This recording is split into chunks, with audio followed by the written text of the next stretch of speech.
Hello everyone, I am Komal Mehta, teaching as an assistant professor in computer science department at St. Andrews Institute of Technology and Management, Gurgaon. Today in the series of web development course, we will cover about the XML tables and the DTD used in XML. So let's start with the table tag as the XML namespace providing a method to avoid the element name conflicts because each have their individual namespace. With the help of that namespace, we can identify which method is this one or which element is this one. So with the help of namespace, we can avoid the conflict occurs in the elements. So in XML, elements names are defined by the developers as per their choice. This often result make conflict when trying to mix the XML document with different XML applications because it may be occur sometime that each element have their similar names as that of the previous one. So different document have different elements but having their name common. So the conflict occurs in an XML.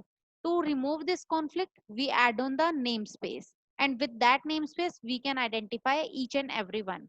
For example, whenever we will talk about the XML, it carries HTML table information itself. In HTML table, we will use the table tag, and for TR tag, that is table row. For defining any element or a content, TD tag is used. After that, closing of the TD once the content will be mentioned. So here in a single row, the two columns are there, two values are there that are apple and banana. As that of the HTML tag embedded these two columns in a single row. So after that, row is closed and the table tag is closed. In similar manner, the again table tag is used. The name, content, width, and length is mentioned. So all these three are the fields in a table. If these XML fragments were added to the single one, that means we can edit all these fragments together. There would be a name conflict because in both of the tables we will start it with the table tag because they contain the table element, but the element have of different content. First have a fruits name that is of apple, banana, and next is of information about the African coffee that is of width 80 and the length 120, the table of this one. So in both of the tables, the element is of table name. So these both tables have a common name, but the content is different. So how can we differentiate it with the help of XML? In an XML, we will use the namespace in the prefix format.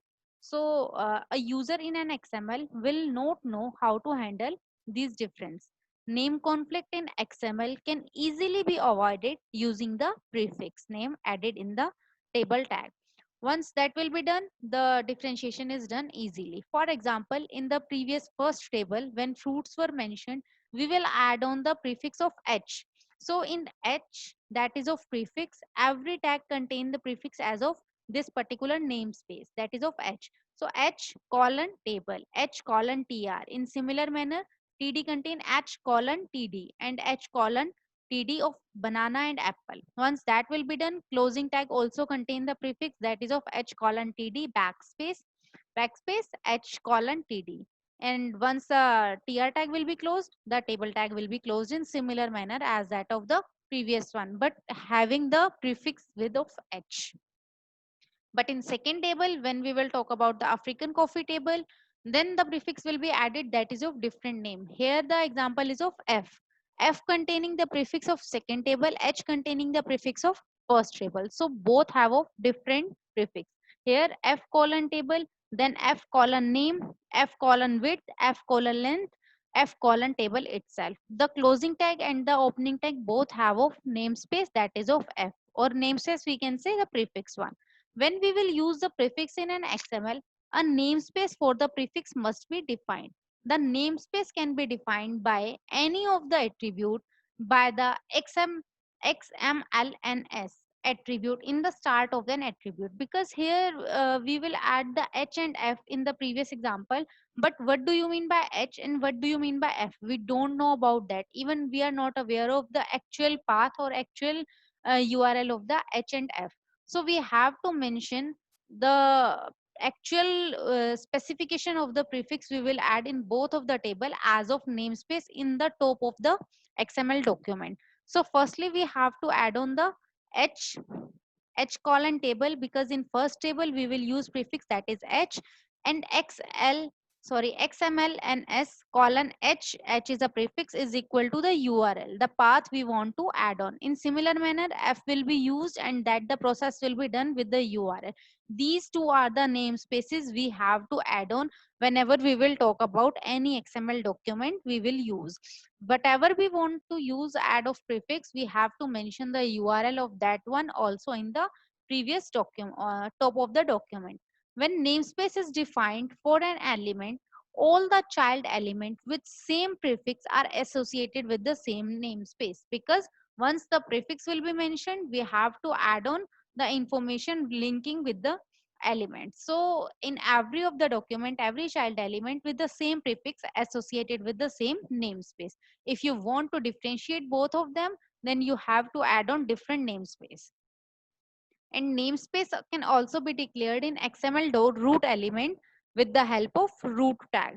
Root tag containing this, this is another way in which we will add root tag that containing the information of H and the URL of the H tag. In similar manner, F the URL of that one. So we can use add this one in the top of document also, and this one also. So these both are the way in which we will add on the namespace and done the same manner. For all the attribute with their tags, we have to use that one. Wait a second.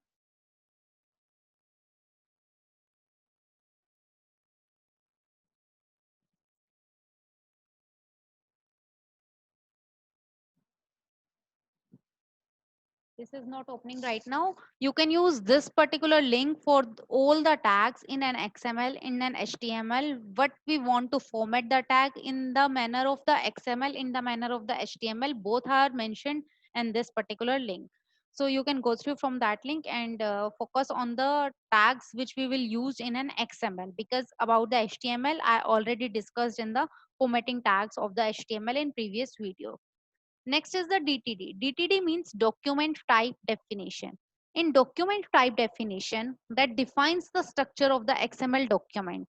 That is completely optional. That is not mandatory one. But if it is appear at the either of the top of the document or on external reference location, the basic purpose is to defining the structure and the legal element attributes of an XML document. Whenever we will add on any of the structures specific to the XML document, we will do it with the help of DTD, that containing the basic structure. So here is the example of DTD, in which first one is the doc type of UCT. Here the element inside the document type is mentioned with the help of element tag. Now element tag containing the UCT and containing information about the title, about author and about the version. Once that will be done, and close the angular bracket. Here some symbol specifies plus and question mark refers something. I'll discuss it later. Next, another element containing the information about the title, another containing about the author. Next is the ATTLIST, that is attribute list. That means element containing some attribute that is of the email, and again another attribute that is of office, and the type.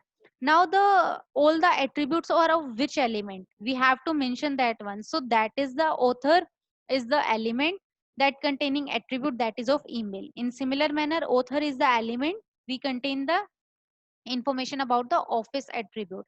Next again, author is an element and type is the attribute of that author. That means whenever we want to add on the element, we will use the element tag, and whenever we will use attribute of that particular element, then the keyword that is ATTLIST. After that we have to mention the element name about which we want to add on the attribute, then the attribute name, and then the type, that is C data, C data, C data, and here PC data and PC data. In similar manner, we will mentioning the path we want to add on. That means the information we can insert over here.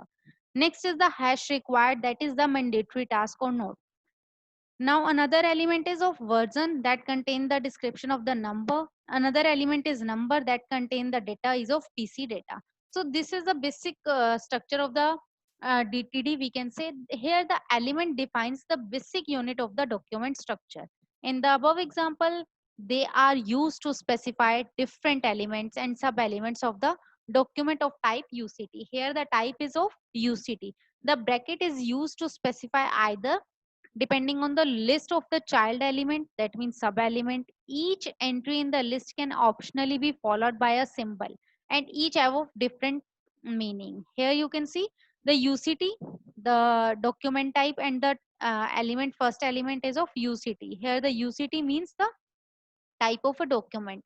Now in another line we will add on symbol, that is of question mark and the plus. So what do you mean by the symbol over here? Whenever we will add plus after the number, after the word, then the parent element must have one or more than this child element. That means wait a second, here title has nothing symbol, now author has plus, that means at least one author must be there.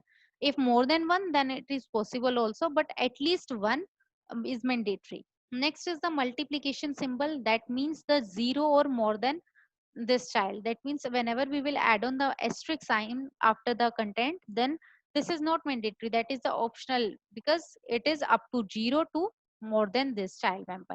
And if the question mark is there, then existence of child element is optional, that means that is the completely optional. If you want to add on, you can do it, otherwise you can omit out that one. That means in this element of UCT type, we have to add on the title, we have to add on the author. At least one author must be there. If you want to add more than one, then it is also possible. Next is the version, that is completely optional. You can add on the version, and also you can omit out that one. So these are the purpose of a symbol we can use over here.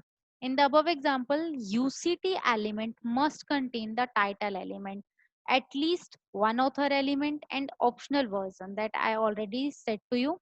The data type of the leaf level, that is element with no child, in above example is of type PC data. PC data means the character, past character we can say, the text.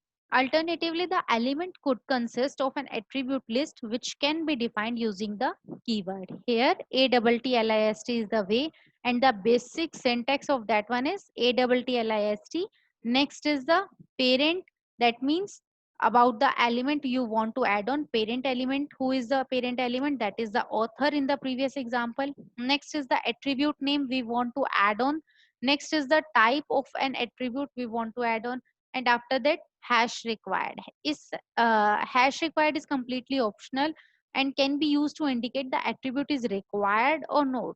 If you mention that one, then that is required value, otherwise default value is also optional and can be used to specify default value for that attribute. In the above example, the author is the element containing the multiple attribute, that is email, office, and the type. Now type is of default value, that is lecturer. If it is not specified, then we will use the default value, that is called lecturer, but if it is specified, then we can use that one also.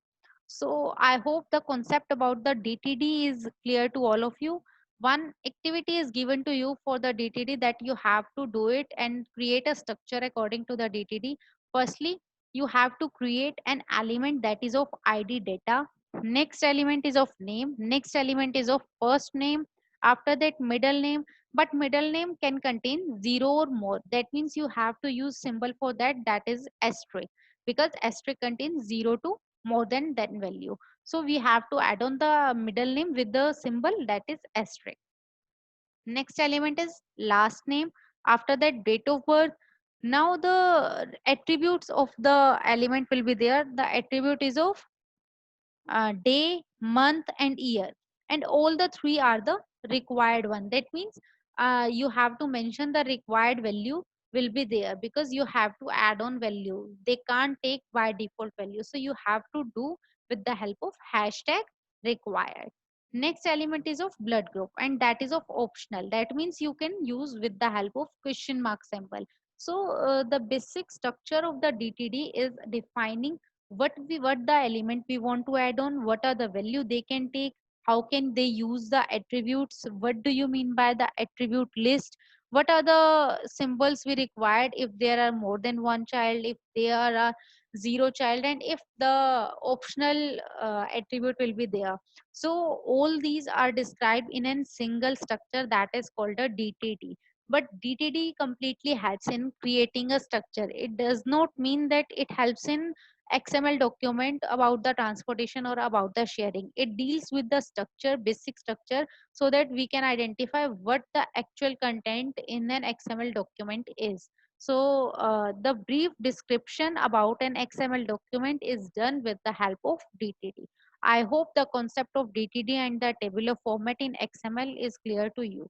This is all about DTD and table. Thank you.